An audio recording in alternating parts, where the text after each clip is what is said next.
না, আমি সকাল 9টা থেকে আমার মনে হয় গভর্নমেন্ট অফ ইন্ডিয়া যখন খবরও পাইনি তখন থেকে আমাদের অ্যাডমিনিস্ট্রেশন যথেষ্ট অ্যালার্ট ছিল এবং সকাল 9টা থেকে আমি নিজে মনিটরিং করেছি যতক্ষণ পর্যন্ত টোটাল রেস্কিউ অপারেশন ওভার না হচ্ছে। মানে যতক্ষণ পর্যন্ত টোটাল রেস্কিউ অপারেশন ওভার না হয়েছে ততক্ষণ পর্যন্ত সকাল 9টা থেকে আমাদের পুরো অ্যাডমিনিস্ট্রেশন, চিফ সেক্রেটারি থেকে শুরু করে, ডিএম থেকে শুরু করে, পুলিশ থেকে শুরু করে, আমরা সঙ্গে সঙ্গে স্পটে অ্যাম্বুলেন্স পাঠাই, মেডিকেল হসপিটালে ডাক্তারদের পাঠাই, মেডিকেল কলেজে ভর্তির ব্যবস্থা করি, ডেড বডি রেস্কিউ করি এবং ডিজাস্টার টিম পাঠাই। টোটালটাই আমরা করি। তারপরে আফটার অপারেশন আমি সকাল থেকেই চেষ্টা করছি ফ্লাইটের, কিন্তু ফ্লাইট পাইনি। আমি এত দুর্দশা ফ্লাইটের এটা জানতাম না যে একটা নর্থ বেঙ্গলে যেতে গেলে 12টা 40-এর ফ্লাইট সকালে বুক হয়ে গেছে, তারপর মাঝে একটা ফ্লাইটও নেই, অথচ আমরা ফুয়েল চার্জ ফ্রি করে দিয়েছিলাম। এবার আমি ভাববো তার কারণ হচ্ছে গ্রোথ নাম্বার 1 থাকবে, আমাদের এখান থেকে ফ্লাইটে সব তেল নেবে বিনা পয়সায়, সারা ভারতবর্ষ সারা পৃথিবী ঘুরে বেড়াবে, আর কলকাতার ফ্লাইটগুলো তুলে নেবে, নর্থ বেঙ্গল যাওয়ার ফ্লাইট তুলে নেবে, একটা যাতায়াতের পর্যন্ত জায়গা নেই। আর আমাদের সরকারি যেটা আমরা জয়েন্ট ভেঞ্চারে চালাই সেটাও আমাদের না বলে চলে গেছে বাইরে, নেই, কেউ নেই। সুতরাং অনেক চেষ্টা করার পরে আমরা বেলা 12টা নাগাদ ইন্ডিগোতে বুক করি এবং সেখানেও আরেকটা মিস ইনফরমেশন আমাদের দেওয়া হয়েছিল, এয়ার ইন্ডিয়া আছে, পরে বলেছে বলো টিকিট পাওয়া যাচ্ছে না। আমি জানি না কি চলছে দেশে। অ্যাডমিনিস্ট্রেশনটা যদি এত ল্যাক অফ নেগলিজেন্স, এত ল্যাক অফ নুসেন্স হয়, নুসেন্স মিনস নেগলিজেন্স। রেলে বারবার অ্যাক্সিডেন্ট, আপনারা জানেন এর আগে পুরীতে যেটা হলো সেটাও আমি গিয়েছিলাম, এখনো ওখানে মনে হয় প্রচুর ডেড বডি পড়ে গেছে যাদের কোনো আইডেন্টিফিকেশন হয়নি, হয়তো এক রেটে পুড়িয়ে দেবে, অথচ যাদের গেল তারা গেল।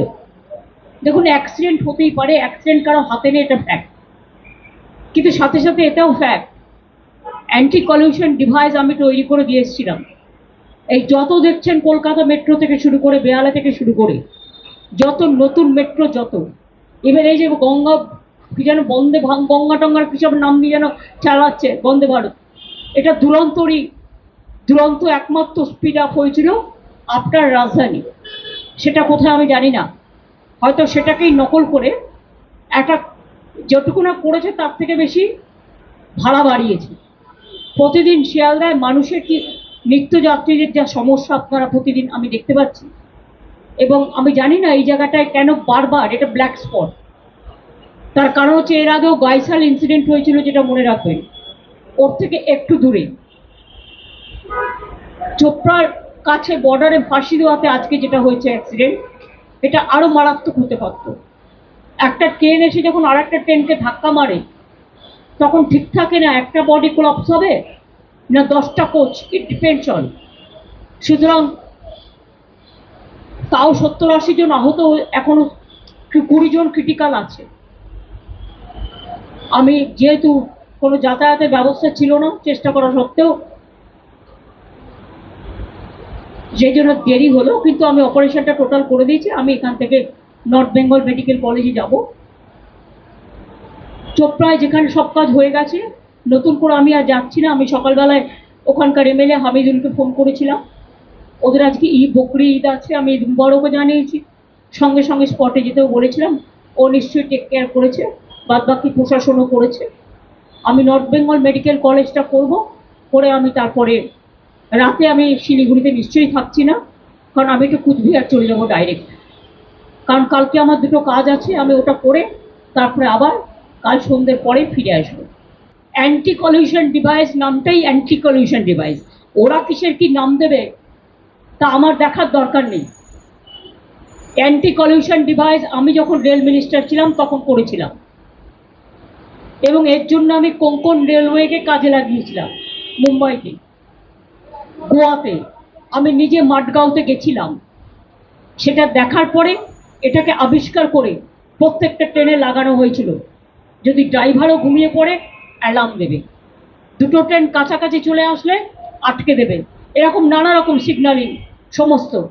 সুতরাং ওরা ওদের ভাষায় প্রত্যেকটা জিনিস, ভাতটাকে এখন কেউ ভাত বলবে, কেউ রাইস বলবে, কেউ চাল বলবে, কেউ আবার আরো কিছু নতুন ভাষা যুক্ত করতে পারে, সেটা তার নিজের ব্যাপার। আগে মানুষের রক্ষা কবচ, তারপরে এই সমস্ত নানা রকম কথা বলবেন। রেলে একটা শ্রী ছিল, আজকে তো আমি অনেককে শুনেছি, এটা ক্রিটিসিজম নয়, এটা একান্তই প্যাসেঞ্জার অ্যামিনিটিস এত কমে গেছে যে যাত্রী নাইট জার্নি করে, এমনকি যেগুলো স্লিপার কোচ, এমন বিছানা দেওয়া হয় শুতে, তাতে নানা রকম ডার্টি থিংস থাকে, বাথরুমগুলো পর্যন্ত ক্লিয়ার করা হয় না। Food quality also become very bad. আর এখন আর বলবো রেল ডিপার্টমেন্টও নেই, ওই ডিপার্টমেন্ট মানে ইয়াও হয় ওয়াও হয়। এখন তো আর রেলে বাজেট নিয়ে উঠিয়ে দিয়েছে, রেল মিনিস্ট্রিটা আছে, কিন্তু রেলের সেই আগের যে মাধুর্য সেটাকে নষ্ট করে দিয়েছে। সুতরাং rail have become totally পেরেন্টলেস।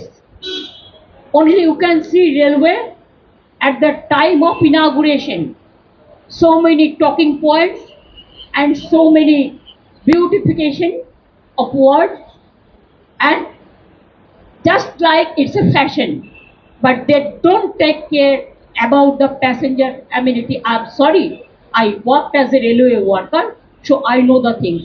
Even they are not taking care for the railway officials, railway engineers, railway technical staff, safety security officials, and the workers also.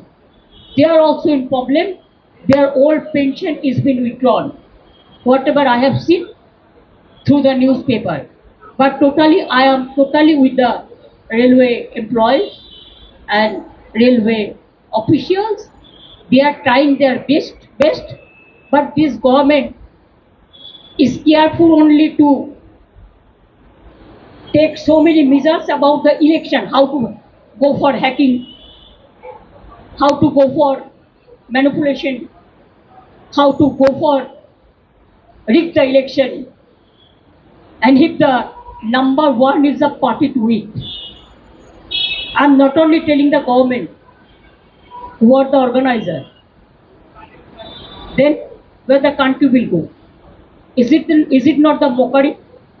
I think they should give more time for the governance, not for utterance. Thank you so much.